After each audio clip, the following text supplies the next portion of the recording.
For the last 20 years, we've seen an unprecedented rise in housing prices. And it's this rise that saved the bacon of many first-time property developers. But in the summer of 2007, everything changed, and amateur developers on the property market for the first time found themselves on an altogether bumpier ride.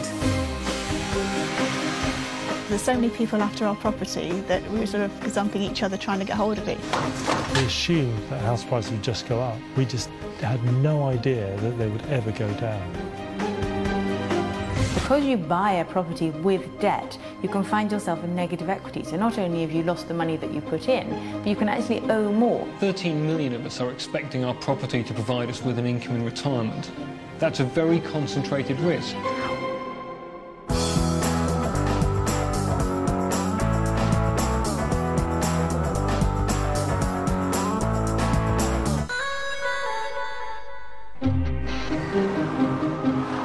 Adding space to add value is a basic principle of property developing. Tonight's novice developers are digging down, always one of the most expensive and therefore riskiest ways to make money, even in the good times. You don't have a little bit of water, you've got a pond down here. Yeah. Did you have a survey done before you bought it? We had a valuation survey done for the mortgage. So you didn't have a survey done? In the basement, there is no foundation, so we've got some underpinning to do. And here, dry rot, woodworm, the lot. It's late 2007, and the once buoyant housing market is starting to slow. Even so, like millions of others, data consultant Chris Whedon and his wife Jules, a bank manager, hope property developing could help provide a pension. They think they found the answer with this two-bedroomed, 400-year-old cottage in Sheer, Surrey. But my, does it have problems. Not only is it falling apart at the seams, it's also absolutely tiny. But with no loft to convert and planning won't allow an extension, there's only one option left. We bought the house with specific intention of turning the cellar into a kitchen and changing the layout. If we start digging and we come across problems, then we're stuffed. That's our profit down the drain.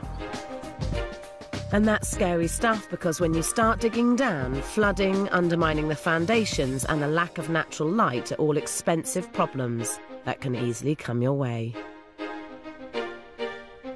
You've never done anything like this? Never done anything like this, no. Did you have a survey done before you bought it? We had a valuation survey done for the mortgage. So you didn't have a survey done? Not a structural survey, no. We've also been next door and it's in very good condition, and they've reassured us that ours would be as well. Hang on a minute.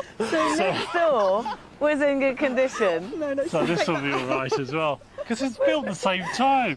That's a load of absolute hogwash. We're taking a flyer. Yeah, you are. Next door may have converted their basement, but this project still feels like a major flyer to me too, especially when the housing market's starting to become jittery. And then you take a peek at the figures. They bought the house for £346,000. There's a £115,000 budget, which is very small for such a big job.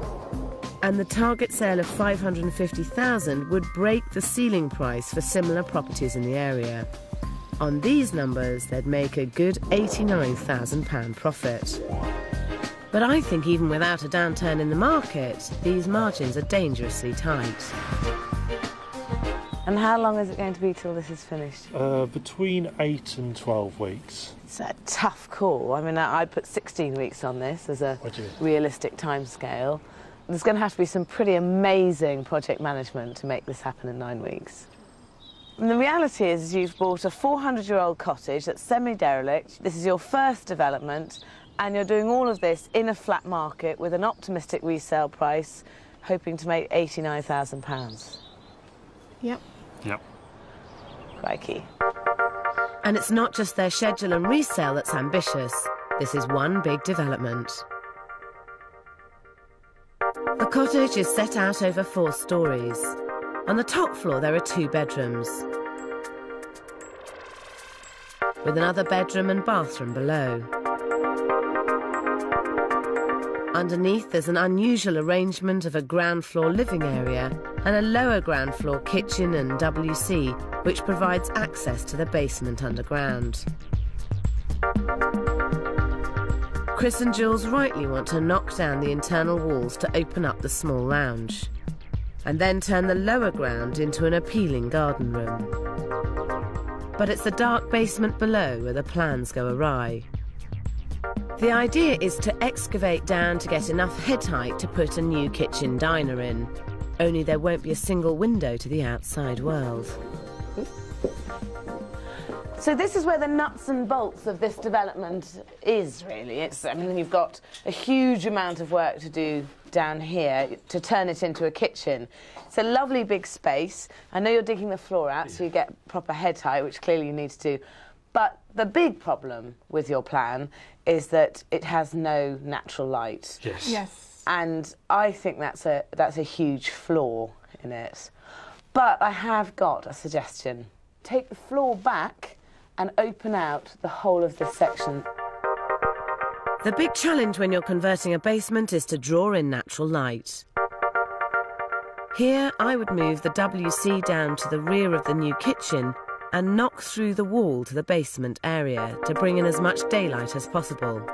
What do you think of it as an idea? I can see the benefits to it, but it's really just sitting down with a piece of paper and really working out as to whether it would improve the selling price. Maybe even if it costs £5,000, it's certainly worth doing.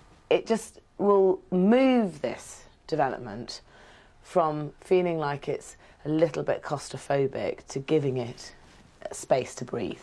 It'll definitely give us the wow factor, Yes. which is what we're looking for. Yes, got to make a decision in the next 24 hours because they're digging up the cellar tomorrow, so they can start the work. But if we're going to be doing some massive changes, we've got to make a decision now. So we've got to speak to our builder tonight, basically. Yes.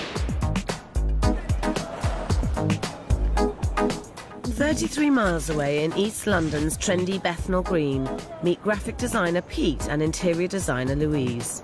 Newly married, this couple are hoping that Pete's own flat will secure a future income for them. For the last 10 years, Pete's lived on the ground floor of this converted upholstery shop.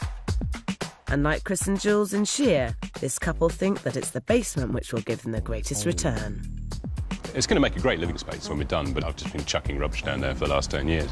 But it's a big job, the whole thing's a big job. Lou's got a bit of experience, but I've never done anything like this before, and I'm terrified, frankly. Pete's basement is so big it will double their living space and make them some desperately needed cash. We don't live together yet. We both work from home, so we both need our own studio space, really. And at the moment, my flat's not big enough, and this place isn't either. So we need to move on and find a bigger place. Well, that would make the marriage last for years if you carry on like that. Did it take a long time to persuade the landlord to sell it to you? It's then? about 6 years, yeah.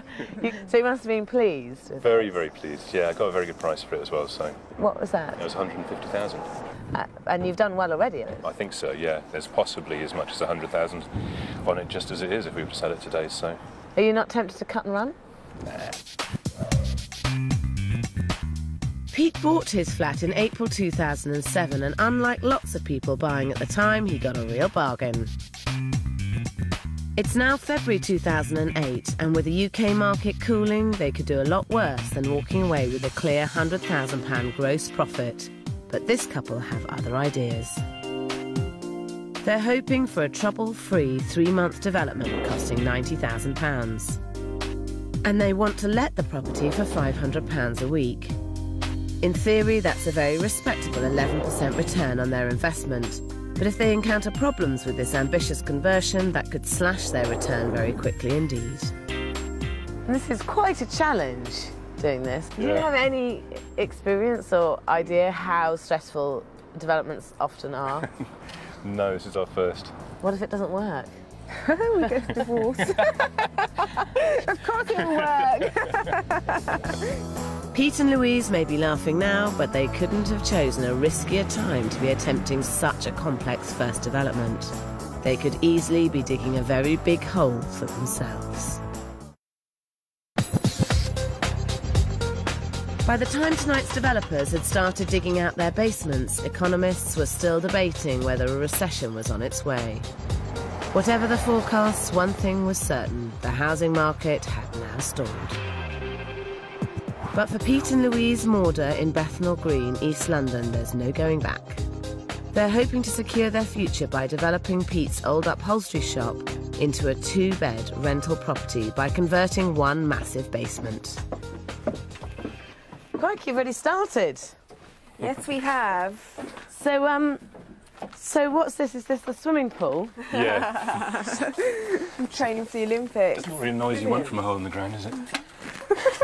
Great. It's a massive space you've got down here. And it goes right the way back, so that if you knock through at the end, you'd get light to outside in the yard at the back. Yeah. But it's a lot of digging, and there's a lot of water you've got to get rid of. It's true. I think the cost of raising this floor will come in at quite a lot less than digging out down here.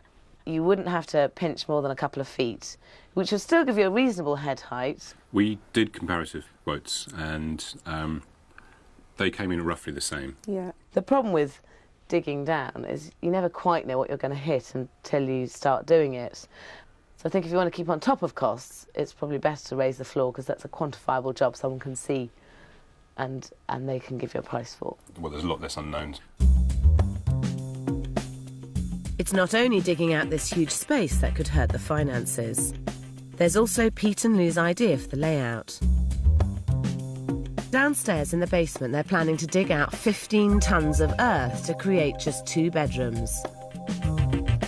There'll be a master with ensuite at the back, leading to an oversized storage area, and 2nd bedroom to the front. Upstairs is little more than a glorified revamp with a kitchen and shower area leading through to a large open-plan living space. I think there's a way of upping their total rent by as much as 30%. And your priority with this development really needs to be to get the rental value up, and to get the rental value up as much as you can, you need to get 3 bedrooms in here. I think for the sake of it, it will be worth doing. It's certainly something to consider, isn't it? I mean, we need to look at the plans and the size of the rooms. Yeah, I'm not convinced by that at all, really. I still think that a good open living space will be quite valuable to people that want to, you know, live around here. Pete and Louise could be missing one very lucrative trick. Upstairs, the first thing I'd add is a large bedroom and bathroom at the back, while keeping the lounge in the light front area. Basements are great for kitchens, and theirs would fit directly underneath. Crucially, there would be room for 2 more bedrooms and bathrooms to the rear. We wanted to keep the feel of, you know, the commercial property, really, with the high ceiling and the big windows at the back, and keep this as a nice open-plan living space. I think the important thing when you make the decision, though, is to come back to why you're doing this. Yeah. It's all very well if you've kept the integrity of the building, but you still can't own a nice place together and live together. I think we need to discuss and not be so emotionally attached to it, and make a decision whether you want to really carve this place up into 3 bedrooms or 2. The bigger the basement, the more potential in the conversion. And Pete and Louise's is one big basement. But they could be throwing away its potential by not getting the right ratio of bedrooms to living space. It's intense talking to Sarah and being challenged about everything that you've held quite dear for quite a long time. Even if it is just a shop. Even if it is just a shop. We've never really wanted to put 3 bedrooms in here, but obviously for profitability, then it is a sensible idea. I'm not convinced as yet that that's what I want to do. An hour and a quarter away in Sheer, Chris and Jules Whedon are on day 1 of their development. The house is a 400-year-old wreck, but they haven't done a structural survey and have a mere 9 weeks to do the job. They originally planned a windowless basement kitchen, though I've suggested it will be relatively easy to punch a large opening into the sizable garden room to bring in some natural light. Having spoken to Tony, our builder, about Sarah's idea, we know it's going to look good, so that's what we've decided to do. There's still no escaping the fact that this is a precarious development. The building's ancient, the margins are super tight, and they're digging down into the unknown. Well, that's it. That's all it is. In the basement, we found that there is no foundation, so we've got some underpinning to do. And obviously, there's cost implications as well. And here, this timber is completely rotted away. Dry rot, woodworm, the lot, which is the main support for the top of the staircase. All these bits and pieces need to be addressed and need to be addressed quickly. To resolve these problems, it's going to cost a whopping extra £20,000. And that's before Chris and Jules factor in the cost of the basement kitchen. We decided to go for the local supplier for the kitchen, so it's a bespoke, high quality and an individual kitchen. And that will give us the wow factor we're looking for. So despite the additional unbudgeted cost of repairs, they're still going to town on the kitchen. It's a nice finish. It's a crazy expense that's not lost on Tony the builder. They're not thinking about the costs. They could have a cheaper kitchen, you know. Granite worktops fine, but cheaper carcasses. They're causing the cost to spiral. They could save at least £10,000 by getting an off-the-shelf model. And with the market already starting to drop off, I honestly believe Chris and Jules could end up making no profit at all.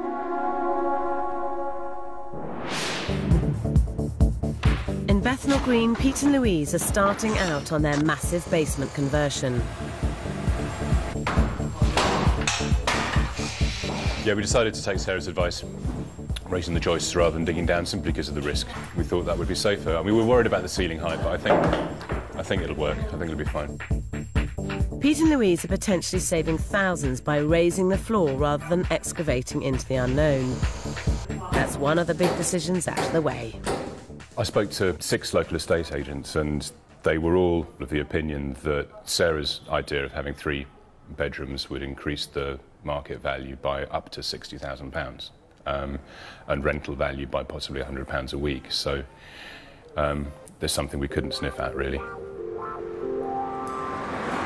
The extra money could really help Pete and Louise secure their future.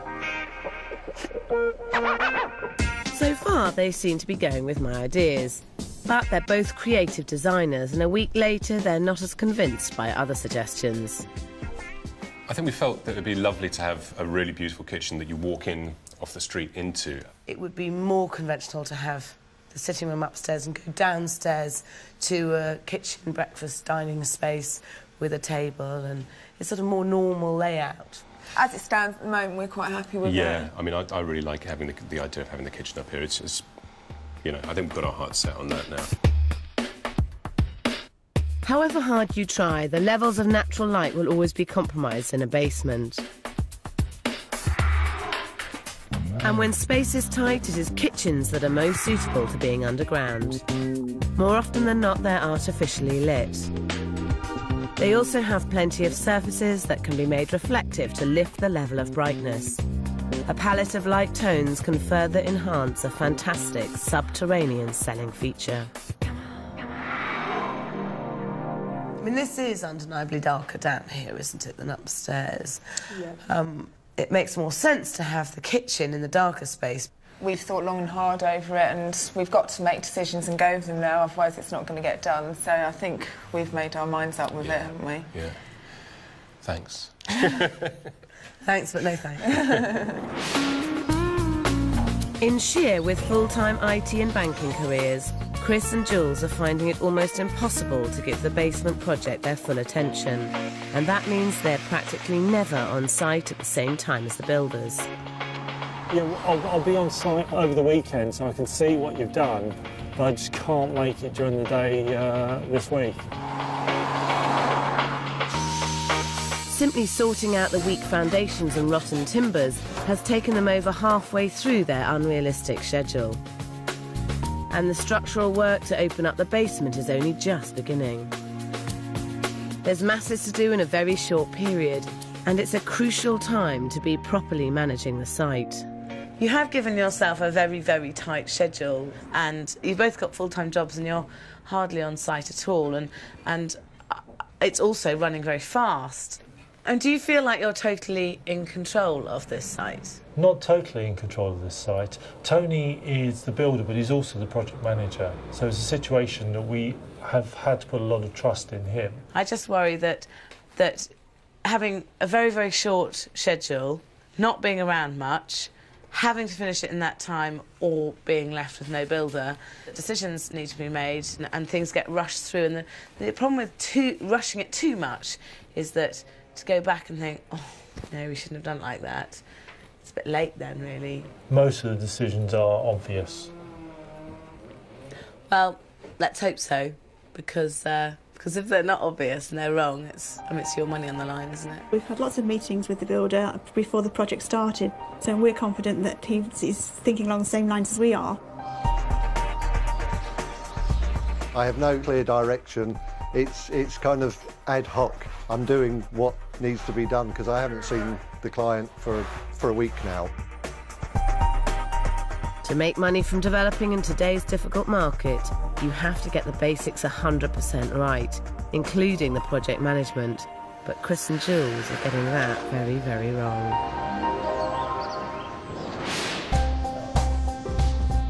In Bethnal Green, Pete and Louise are on site every day, and they're well on the way to dividing up the upstairs to create that all-important third bedroom. Yeah, it doesn't really feel like upholsterers anymore now. I don't think it did from the moment we made it a three-bedroom project. Don't regret what we're doing for an instant. Now I've got a much bigger life now, you know, with Lou and lots of stuff to do, so. Financing that life relies on fitting 2 more good bedrooms and bathrooms downstairs in the rear half of the basement conversion. Lou's been working on the design, but plans can be very hard to visualise, so it's a good idea to clearly map them out. So this is a corridor into a shower room here, and then going through here, this is a bathroom, and then through here into 1 bedroom, and then down here through into another bedroom. To fit the beds in, you're going to have the pillows here, and the bed will take up all of this space. If you want to open the window or sleep on the other side of the bed, you've got to climb across the bed like this to open the window and to clamber back again, which, I mean, it's hardly sort of luxury living, really, is it? I think there is a way around it. The bedrooms are too small and the bathrooms are too big. The simple solution is to swap the layout so the bathrooms take the hit on space and not the bedrooms. So you'd end up with 2 much better bedrooms with this layout. On the face of it, I think this could work. I think you're right about having 1 or 2 larger bedrooms rather than that 1 large one and 2 small ones. I'm sure we'll get a better price for property, and that's all we're interested in. Yeah. It might not be easy, but slowly and surely these 2 are coming around to a developer's way of thinking. In Shear, Chris and Jules are still only managing to get down on site at weekends, when the builders aren't around. The job is carrying on without them, and with just 4 weeks to go, the majority of the work is still to be done. Not many people own the house. I mean, they've not been by, but, you know, if it was my project personally, I'd have a lot more input into it. Chris and Jules seem to be oblivious to what's going on here. And it's stressing me because I'm just making all the decisions.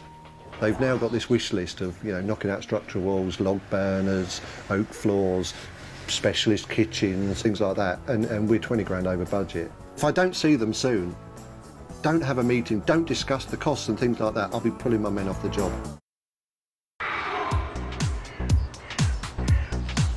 In Shear, Chris and Jules are struggling to combine their IT and banking careers with managing their basement conversion.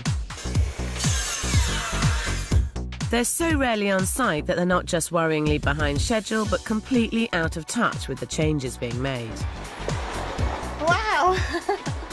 Where's my house gone? Tony's been working on the basement conversion with a minimum of guidance, and when Jules gets down there, it's a million miles from what she'd imagined. I thought that the staircase would be slightly wider, Tony. So coming today, seeing it this size, I was sort of slightly disappointed because the light issue is going to be a key feature of this room. For me to put a bigger staircase in, yeah, you would just have no room for a toilet, you know, no room for units, no room for a boiler, no room for your fridge. Exactly. You know, so, you know, it's kind of a compromise. Tony has built a huge cupboard for the boiler, cutting in half what should be a fabulous 8-foot wide open staircase. The WC is now on the other side, further obstructing the view. So what was supposed to add light and space has suddenly become very dark and pokey. Aha! But it must make it terribly dark down there, doesn't it? Let's go down.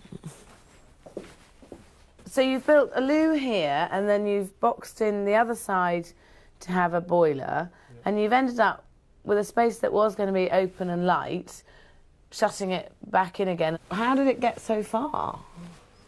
I think it was just creeping along, and as we turn up on site, things have been done. It's our fault for not being on site often enough. I mean, there's always a way round any problem. You just have to persevere with it. And for the sake of a few £1,000s, you could move that boiler onto the side wall, which would take up less space, and lose all the joinery around it, and then you'd open this back up again. You've lost so much space that I think that you need to lose the downstairs loo altogether. If we don't have the toilet there, then does it affect the property? I mean, it's not ideal, but you're so compromised on space down here now, I don't think you can afford to have a downstairs loo. I want to go with what you're saying, because the idea of letting more light in is going to be the best thing for this project. And to get the wow factor we were looking for originally, so we just need to tell Tony. I need to tell Tony. Over in Bethnal Green, Pete and Louise are reworking the layout downstairs to make sure they get 2 good-sized bedrooms. But the schedule is starting to slip. In fact, they're just 2 weeks off their deadline. The problem is, these 2 designers can't stop tinkering with the plans. This time it's the stairs. If it was up to me, we would have had this job done in and out 8 weeks. But because of these changes, you know, it slowed us down quite a bit and delayed us. Pete and Louise should have decided on their stairs weeks ago. The way that a staircase is designed can make a huge difference in basement conversions. I think I found just the place in West London to show them why. Now, this is the perfect example of what I feel you should be trying to create. Mm-hmm. You know, you could envisage that staircase in our house, couldn't you? Yeah, absolutely. The stairs sit flush against the external walls of the property in an open design that allows as much light as possible into the downstairs. What's great about this is the simplicity of just having the wooden steps and the plain glass means that your eye isn't drawn away from the important thing, which is the great open spaces and the living areas. You're not concentrating on the stairs themselves. We've had a look at lots of different kinds of staircases, and really, this is the sort of thing that we're after if we can get it within the budget. How much is in your budget for the stairs? We're looking on the outside at 10 grand. I think you should be able to achieve something like this for that sort of figure. In the big scheme of things, for really nice contemporary stairs, this is at the cheaper end of things. It's definitely the direction I think we want to go in. Yeah, definitely. Good news for the stairs, then. Pete and Louise can now get cracking on a design. I think it looks really, really good. Yeah, it's beautiful. A week later, the front of the flat gets a facelift. Yeah, well done. And when at last the staircase arrives, the end is in sight. They're finally getting on top of their first ever development. There's been site meetings before work and site meetings after work. And at weekends, it's been a lot of work. Enormous amounts of stress, really, that I wasn't expecting. 3rd bedroom and bathroom and the staircase have definitely taken us way over our original budget, but then... we upped the specification of the staircase. We upped the spec of the whole flat, yeah, really. I think we can be really happy with the result. Yeah. It'll be worth it in the end. In Shear, Chris and Jules may be 3 weeks over schedule, but they're doing the courageous thing. The boiler is being moved onto a side wall and the WC has been taken out. It feels like a large kitchen as opposed to a sort of a squashed up kitchen. Galley kitchen before, that's what it was going to end up like. Whereas now this is open plan, very much open plan. With all the delays, it's now crucial that they get finished as quickly as possible. The bathroom is the last big job on this development. I found out the other day that It's actually a cast iron roll top bath, which is a bit of a nightmare. It weighs 115 kilos on its own. I've now got to reinforce the floor, reinforce the oak beams that run from side to side, because by the time that's got a grown person and it's full of water, it's going to weigh best part of a quarter of a tonne, probably more than quarter of a tonne. That's a lot of weight for this very flimsy floor. Do you want me to give you a hand? The bath is so heavy it has to be winched into place. It looks really light, hanging, doesn't it? It doesn't look like any weight at all. It takes some major manoeuvring, but finally the bath is hovering in position. Pull. I love my roll top bath, but I'm really worried about it because Tony the builder has told me that he thinks it's too big, and he's also said that there's not going to be enough room between the bath and the sink and the bath and the toilet, and I'm really worried that that might be the case. I think the bath needs to go, and it's not just because of its size. Wow. So why have you got a massive Victorian bath in here then? We didn't want a modern bathroom suite in a 17th century cottage. So you've got a 17th century cottage and then a couple of 100 years later bathroom. You're just sort of mixing, matching old things. It's anything old. Things, yeah. As opposed to 1980s, modern. does that count? 1950s? When's your cut-off for old? Victorian, we'll stop at Victorian. But what's wrong with it? What's wrong with it? The sort of buyers who are around here, I think this is an old cottage, it's really sweet, but I think they are savvy, design-conscious buyers, and I think a sleek and contemporary bathroom would absolutely fit the bill in terms of your potential market. My concern is that you need to do what's right for this house, not have an interior that you just personally like. There is a little bit of us in there, but it looks good. So there's no swaying on the bathroom? No. In Bethnal Green, it's 7 months since Peter and Louise started their epic basement conversion. And wow, what a conversion it is. Their old upholstery shop has been completely retailored. Pete and Louise were sure they wanted the kitchen in the front room, but what a kitchen it is. They've combined dark wood and shiny steel and spotlights for a really high-end finish. Perhaps even a little too high-end for a hard-wearing rental. It's utterly beautiful. I've got to say, you must be very pleased with it. Yeah. Well, I think we're pretty smug, yeah. It's come out all right. It's still going to be a little bit annoying and say that I think it's a bit odd that the kitchen is here. When you come through the door here, you kind of come into this great space, and it's just a bit odd that it's a kitchen rather than a living room. Are you pleased with it here? I love it. I love it. You do? Yeah. So no second thoughts? No regrets at all. Maybe not. No. It is lovely and light. The big question mark always was, though, what's it like downstairs with the sitting room downstairs? Is it quite dark down there? No, you get plenty of light down there as well. It's worked out just fine. Let's see. The stairs down continue the wood-steel theme, with glass panels adding an extra dimension of openness. The front of the cavernous old basement is the property's biggest transformation. Again, the styling is immaculately contemporary, but does it pass muster as a living room? And the glass lets as much light as you possibly could get down here, but I think that raising the ceiling has made a massive difference in the sense of space. And I still think it's a shame it's not the kitchen down here, but it does improve it dramatically having this higher ceiling. Stacking the two living areas to the front means room for 3 bedroom suites rather than the 2 Pete and Louise had planned, adding the kind of major value you need to compete in a tough market. The budget rose from £90,000 to £112,000, which isn't bad looking at the spec. The big question now is whether the market, which changed beyond all recognition during their development, will provide anywhere near the £500 a week rent they were hoping for. On the rentals market, I think they've probably overspent. I think if you were doing this up to sell on, certainly the specification would be very good. Very clever, raising the floor and maximising the height in here. Most people who are trying to sell can't, as we all know, which means they're flipping over to the rental side, which unfortunately is saturating the market. Simple supply and demand dictates that everyone's going to be scrapping for a tenant, thus the prices will come down as well. 3 bedrooms, 3 bathrooms, I think this will certainly appeal to the professional rental market. In the current market, I'd hope to achieve around £485 a week. I would give this property a rental value of £500 per week.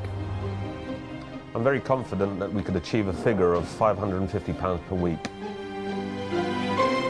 We've had 3 agents trying to value it for rental, and they've valued it at £485 a week, £500 a week and £550 a week. That's great. It really is great. I mean, we've worked so hard for this, and I'm really glad that we've got pretty much what we were looking, well, a little better than we were hoping for. So you've done incredibly well, you bought very well, which is the key. And obviously you did this to rent.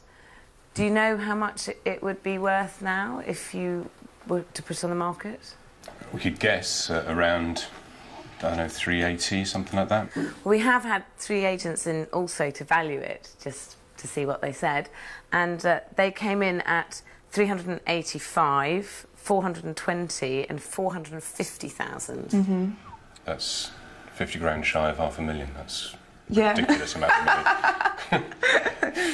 So you'd make a profit if you sold it of between £123,000 and £188,000. I think you'd be better off selling it now than renting it out and then selling it in a couple of years' time when someone's ruined your beautiful finish. Oh God, that's a difficult one. If we could get 450,000 for it by selling it straight away, then I'm going to put you on the spot. Which do you think, sell or rent? She said, yeah. Yeah, sell. Yeah. Yeah, it's a sell. Brilliant. What flat? A while later, Pete and Louise decide not to sell and are now renting it out for £540 a week. That's a good 10% return. But personally, in today's market, I would have cut and run. But in Shear, it's a different story, as the fall in house prices threatens Chris and Jules's development dream. When we started the project, there was no indication that the market was going to crash. Chris and Jules are finally putting the finishing touches to their basement conversion. Since they started this project, house sales in Surrey have dropped by 47%. But this couple are still convinced their development has got what it takes to beat the prevailing property prices. There's not a great deal of property for sale here, and it's such a sought-after village that houses go pretty quickly when they do come on the market. So we're hoping that even though this current situation with the market, we should still be able to sell it fairly quickly.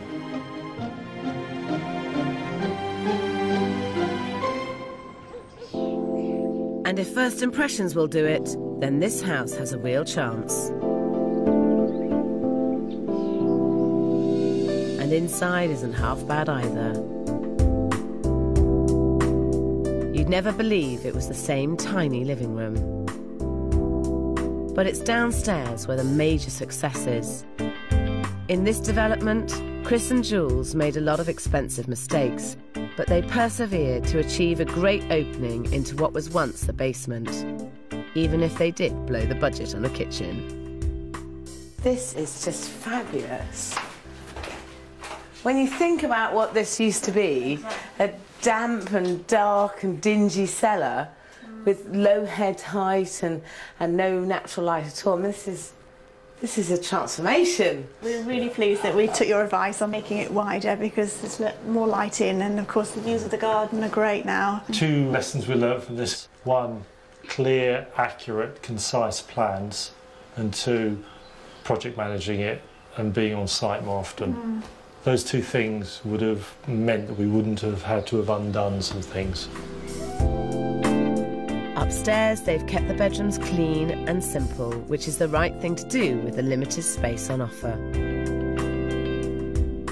Although the bathroom perhaps feels a little bit too elaborate. So So you stuck to your guns and decided that you're going to stay with the roll-top Victorian bath. Are you pleased with the end result? Really pleased, aren't you? Well, no, I think it's a slight hodgepodge of styles. This is based on your own bathroom at home, is it? Very similar, yes. My God, blimey, that's... No, but it swivels. It swivels. What, your head? No, yeah, your head does, yes, but no, the actual, that does move. Ooh! But watch out for the water.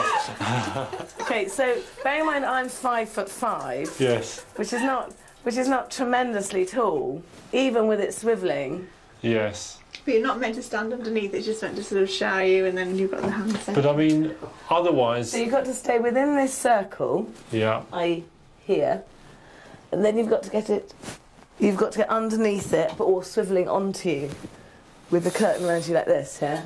We're looking at selling it to a small, thin person. Just not pregnant.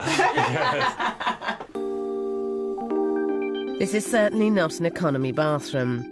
Together with the kitchen and a raft of building problems, dear Chris and Jules managed to get anywhere near their original budget.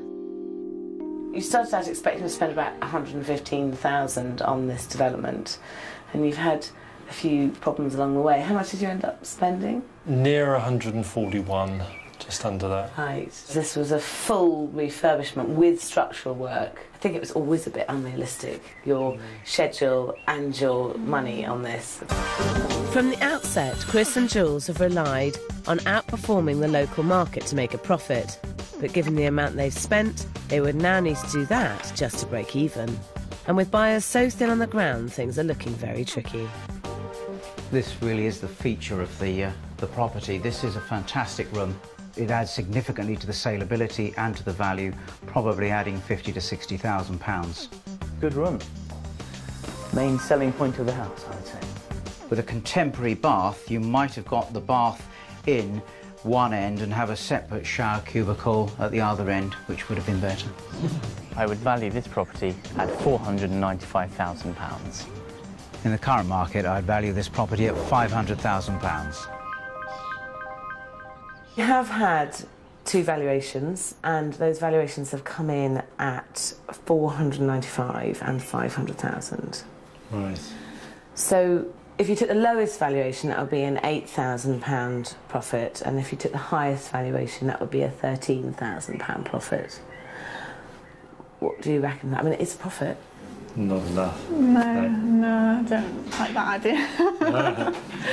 It's not enough for the amount of effort that's put in. I'm disappointed, actually. I really thought we would sort of head towards the 550. I think the difficulty is that there's this £500,000 stamp duty threshold. Yeah. I'm just not sure it's quite good enough to be able to take that leap above £500,000. But if I was you, I would put it on at $499,950.